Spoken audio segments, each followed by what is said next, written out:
Hello students, आप सभी को आपके अपने channel conceptual study with Ritesh में एक बार पुनः स्वागत है। और इस वीडियो में स्टूडेंट्स हम हिंदी मेजर पेपर का इम्पोर्टेंट क्वेश्चंस विद सिलेबस बताने वाले हैं, जो कि स्टूडेंट्स आपका 100% मार्क्स लाने के लिए कामयाब सिद्ध होगी। ठीक है, तो वीडियो में बने रहिएगा स्टूडेंट्स। और चैनल में नए होंगे तो ज़रूर से सब्सक्राइब कर लीजिएगा, ताकि आगे आने वाले समय में और भी सब्जेक्ट्स का इंपॉर्टेंट क्वेश्चंस और भी सेमेस्टर में आपको हेल्प मिलने वाला है। ठीक है स्टूडेंट्स, तो वीडियो को शुरू करते हैं स्टूडेंट्स।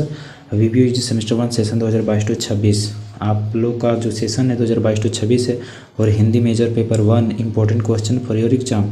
तो ये आपके एग्ज़ाम के लिए बहुत ही महत्वपूर्ण स्टूडेंट्स। आपका इंपॉर्टेंट क्वेश्चंस भी हम लिखे हुए हैं, जो कि सिलेबस के साथ बताएंगे, जिससे आपका और भी बढ़िया से क्लियरिटी आएगी। ठीक है, तो यहाँ पर आप देख पा रहे हैं स्टूडेंट, जैसे कि आपका यहाँ सिलेबस है। तो देखिए 100 मार्क्स कुल होते हैं टोटल, उसमें से 75 अंक के यानी कि 75 अंक का आपका परीक्षा लिया जाता है, 25 अंक इंटरनल आपको दिया जाता है। ठीक है, समय 3 घंटा का होता है, जो 75 मार्क्स का एग्ज़ाम देते हैं एक्सटर्नल उसका। ठीक है, तो ये जो सिलेबस में है स्टूडेंट्स, और ये जो इम्पोर्टेंट क्वेश्चन है वो 75 अंक प्राप्त करने के लिए और इधर 25 वाले के लिए भी है। ठीक है, तो देखते हैं स्टूडेंट्स क्या दिया हुआ है। प्रस्तावित संरचना आपको यहाँ से देखना है, प्रस्तावित संरचना से। ठीक है, हिंदी साहित्य के इतिहास का काल विभाजन, हिंदी साहित्य जो है उसका इतिहास का काल विभाजन के बारे में हम लोग को पढ़ना था और पढ़ना है। ठीक है, आदिकाल का नामकरण, आदिकाल का नामकरण, आदिकाल क्यों हुआ, इस तरह से इससे क्वेश्चन आएंगे। हिंदी साहित्य के इतिहास का काल विभाजन बताइए, इनके अनुसार उनके अनुसार, इस तरह से रहेगा। आदिकाल का नामकरण के बारे में, आदिकालीन परिस्थितियाँ, आदिकालीन जब साहित्य रचना हो रहा था उस समय किस प्रकार का परिस्थितियाँ थी। ठीक है, तो परिस्थितियों के बारे में बताना है, आदिकालीन परिस्थितियाँ। रासो काव्य परंपरा, काव्य परंपरा में एक रासो काव्य परंपरा है। ठीक है, तो एक रासो काव्य परंपरा क्या है, इसके बारे में पूरा डिटेल से जानना है। जैन साहित्य और नाथ साहित्य, जैन साहित्य और नाथ साहित्य के बारे में कम्प्लीटली जानना है स्टूडेंट्स। फिर भक्ति काव्य और उसका वर्गीकरण। ठीक है, भक्ति काव्य कितने प्रकार के हैं, ठीक है, तो उसके बारे में जान लेना है, और उसका वर्गीकरण किस प्रकार से किया गया, किन के आधार पर किया गया है। और निर्गुण भक्ति काव्य का स्वरूप, निर्गुण भक्ति काव्य का स्वरूप और सगुण भक्ति काव्य की प्रवृत्तियाँ। और यहाँ पर देखिए स्टूडेंट, प्रेमाख्यानक काव्य की प्रवृत्तियाँ। ठीक है, ये 3 टाइप के हैं, एक तो है निर्गुण, प्रेमाख्यानक, सगुण भक्ति काव्य की प्रवृत्तियाँ। तो इनको अच्छा से पढ़ लेना स्टूडेंट्स। ठीक है, इन टॉपिक को क्लियर करना है। ठीक है, जिनको समस्या आता है कमेंट बॉक्स में बताइए, हम उस पर वीडियो बनाएंगे। ठीक है, और यहाँ देखिए स्टूडेंट्स, निर्गुण भक्ति काव्य की भाषा का स्वरूप आप यहाँ पर देख लीजिए एक बार। हिंदी साहित्य के काल विभाजन, आदिकालीन का नामकरण, आदिकालीन परिस्थितियाँ, रासो काव्य परंपरा, जैन साहित्य, नाथ साहित्य, भक्ति काव्य और उसका वर्गीकरण, निर्गुण भक्ति काव्य का स्वरूप, प्रेमाख्यानक काव्य की प्रवृत्तियाँ, सगुण भक्ति काव्य की प्रवृत्तियाँ, निर्गुण भक्ति काव्य की भाषा का स्वरूप। ठीक है, और यहाँ पर आपको ये भी पढ़ना है। ठीक है, ये आप ध्यान रखिएगा। ठीक है स्टूडेंट्स, ये आप अगर नहीं पढ़ के जाते हैं तो इससे भी क्वेश्चन आएंगे आपको। देखिए यहाँ पृथ्वीराज रासो का कनवज के अंतर्गत षड ऋतु वर्णन के बारे में है। ठीक है, और यहाँ विद्यापति का वंदना, राधा की वंदना, कबीरदास, देखिए फ्रेंड्स ये आपका कवि का नाम है। ठीक है, और ये उनके रचना का नाम है। तो रचनाओं के बारे में, उनके रचनाओं के बारे में क्वेश्चंस आएंगे। ठीक है, और इनके बारे में आ सकते हैं, इसके जीवन परिचय के बारे में।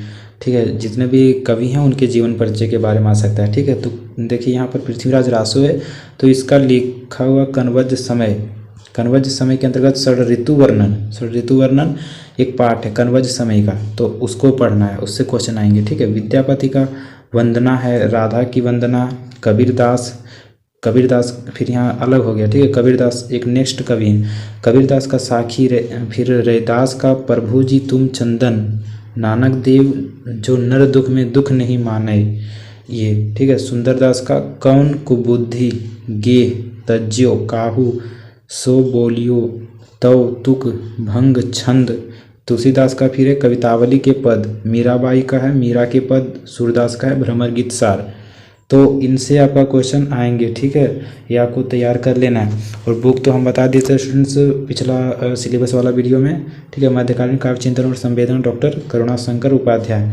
कबीरदास की विचारधारा, ठीक है। आप यहाँ पर देख लीजिए स्टूडेंट्स इंपॉर्टेंट क्वेश्चंस, ठीक है, जो कि आपको एग्जाम के लिए महत्वपूर्ण है। यहाँ पर देख पा रहे हैं स्टूडेंट्स, देखिए यहाँ हिंदी साहित्य के इतिहास का काल विभाजन एवं सीमा निर्धारण करें।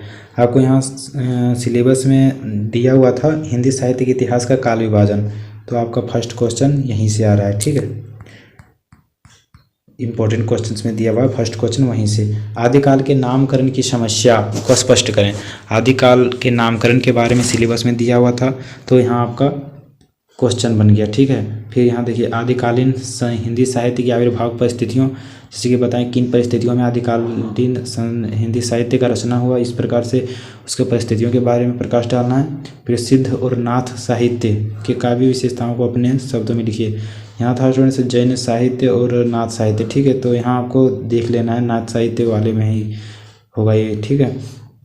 और यहाँ पर देखिए जैन साहित्य का सामान्य परिचय देते हुए उसकी विशेषताएँ बताइए, ठीक है। तो जैन साहित्य के बारे में रासो काव्य की सामान्य विशेषता, ये सारा आपको ऊपर में सिलेबस में मिल रहा था। रासो काव्य की सामान्य विशेषताओं का उल्लेख करें, इसको आइए खोजते हैं यहाँ। रासो काव्य, ठीक है, देखिए यहाँ रासो काव्य परंपरा है दिया हुआ यहाँ, तो रासो काव्य परंपरा से क्वेश्चन आपका इंपॉर्टेंट क्वेश्चन बन रहा है और ये आएगा भी, ठीक है।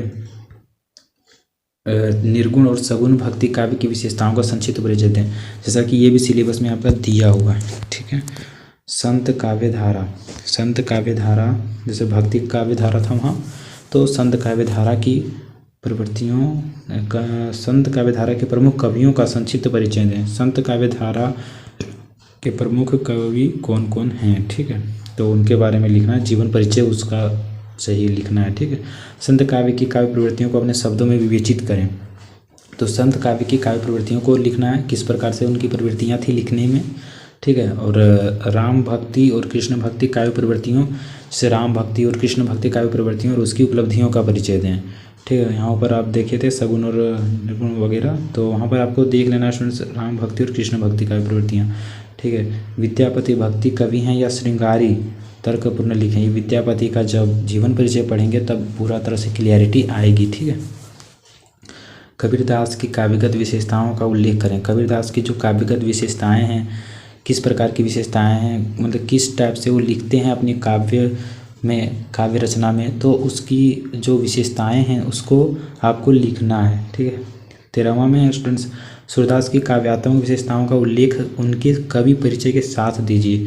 जो सूरदास हैं उनका काव्यात्मक विशेषताएं, जो काव्यगत उनकी विशेषताएं जो हैं, उनकी कविताओं में जो झलक रही हैं, तो उनको उनकी विशेषताओं को लिखना है बढ़िया से, और उनके कवि परिचय के साथ देना है, यानी कि पहले आपको परिचय दे देना है, ठीक है, कि सूरदास ये थे वो थे, मतलब जो इनका इन्फॉर्मेशन आपको पता होगा वो सारा लिख लेना है। उसके बाद फिर आपको लिखना है सूरदास की निम्नलिखित काव्यात्मक विशेषताएं हैं, ठीक है, जिनका उल्लेख कुछ इस प्रकार से है, ठीक है स्टूडेंट्स, इस प्रकार से लिखना है। फिर 14वां में स्टूडेंट्स तुलसीदास की काव्यगत विशेषताओं का उल्लेख करें।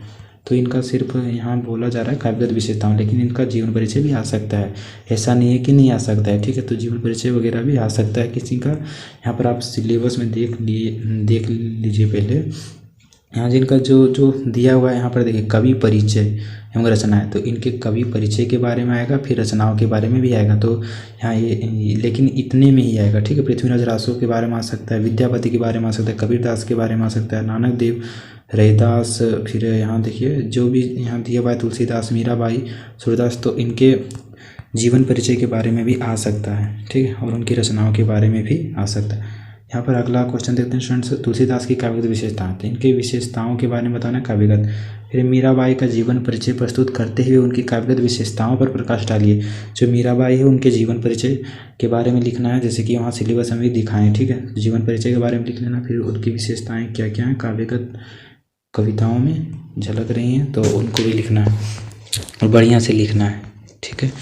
तो यही बताना था स्टूडेंट्स, और भी आगे इंपॉर्टेंट क्वेश्चंस वीडियो पाते रहने के लिए हमारे चैनल को सब्सक्राइब कीजिए, ठीक है। और भी आपको यूजी पीजी एंड और आगे कुछ करते हैं तो उसके लिए भी हमारे चैनल में वीडियो मिलेंगी, ठीक है। तो चैनल को सब्सक्राइब करके रखिए स्टूडेंट्स, ठीक है, और आगे भी इस प्रकार का हेल्प करते रहेंगे।